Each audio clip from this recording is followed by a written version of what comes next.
경계톡 시청자 여러분 안녕하세요. 우예진의 외신톡 우예진입니다. 제가 오늘도 지난주에 이어서 외신을 가지고 브리핑해 보려고 하는데요.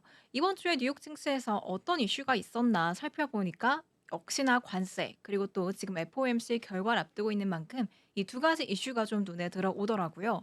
또 특히나 지금 FOMC 결과를 앞두고 있는 만큼 시장이 크게 움직이진 않고 있는 모습인데 과연 최근 미증시 어떤 흐름으로 흘러갔는지 기사 통해서 확인해 보도록 하겠습니다. 먼저 연합뉴스의 기사부터 보도록 할게요. 우리가 휴장했었던 어린이날 미국 증시 어떻게 마감했는지 보면요. 동반 약세로 거래 마쳤습니다. S&P 500 지수, 나스닥 지수 모두 다 밀렸는데 전장까지는 9개월 연속 랠리를 2004년 이후 가장 긴 상승 추이를 보였지만 이 S&P 500 지수가 그 오름세를 더 이어가진 못했습니다.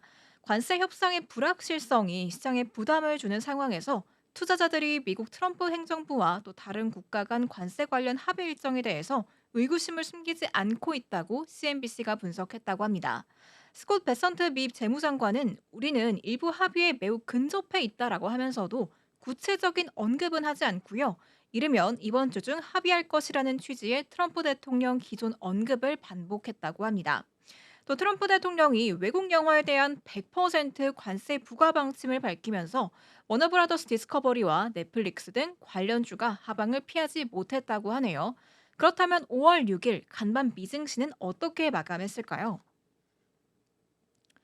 보시면 미국 중앙은행의 기준금리 발표를 하루 앞두고 뉴욕 증시 주요 3대 지수가 이틀째 동반 약세로 마감했다고 나오고 있습니다. 미국과 주요국 간 관세 협상 결과를 기다리면서 조정받는 모습인데요. 사실 관세 협상과 관련해서 유의미한 진척은 없었다고 해요.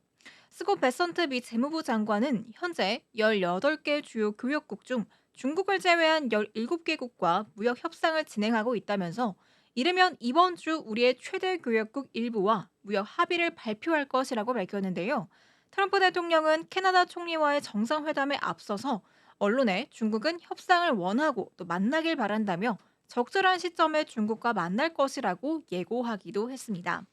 또 트럼프 대통령은요, 전날 향후 2주 이내에 의약품에 대한 품목별 관세를 발표한다고 밝혔습니다. 이미 여러 차례 의약품과 반도체에 대해 품목별 관세를 도입하겠다고 공언해 왔기 때문에 이 의약품 관세 부과 자체는 새로운 소식은 아닙니다. 하지만 저희가 항목별 수치는 주목을 해봐야 될 것 같은데요. 그리고 이제 이틀간 FOMC 회의가 진행되는 가운데 시장에선 금리 동결을 예상하고 있습니다.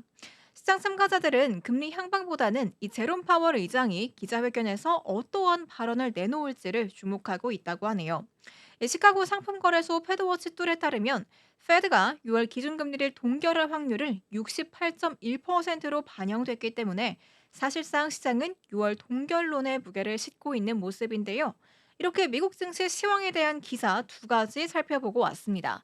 저희가 정리해보자면 전반적으로 어지러운 상황이다라고 표현할 수 있을 것 같아요. 이런 가운데에서 저희가 어떤 대응 전략을 가져가면 좋을지는 다음 기사 통해서 확인해 보도록 할게요. 다음 기사 보시면 정답이 나와 있습니다. 결국은 배당주다 라는 내용인 건데요. 본문 바로 보도록 할게요. 냉탕과 온탕을 오가는 투자 성과 탓에 고민에 빠진 투자자들 사이에서 배당 투자가 새삼 주목받고 있다는 내용이 나옵니다. 증시 난도가 높아진 가운데 주주 가치에 방점이 찍힌 배당주들은 양호한 성과를 거두고 있다고 하는데요. 전문가들은 배당 시기는 물론 배당 규모를 확대하는 기업이 늘고 있는 만큼 배당 투자를 눈여겨볼 필요가 있다고 조언하고 있습니다. 또 실제 월가에서는 배당주 투자를 눈여겨보라는 조언이 속속 나왔다고 해요. CNBC에 따르면 변동성 장세에서 손실을 줄여줄 유망 배당주를 추천하기도 했는데 브로드컴, 시티그룹, 델타항공, 호스트호텔앤리조트, 마이크로칩 테크놀로지 등의 종목들을 추천하기도 했다고 합니다. 이렇게 국내외에서 모두 다 배당주 투자의 적기다. 지금이 바로 그때다라는 기사가 나오고 있는데 이 가운데에서 오늘 제가 가지고 온 고수익 배당주는 어떤 종목일지 잠시 후에 모틀리풀의 기사를 통해서 종목들 확인해 보실게요.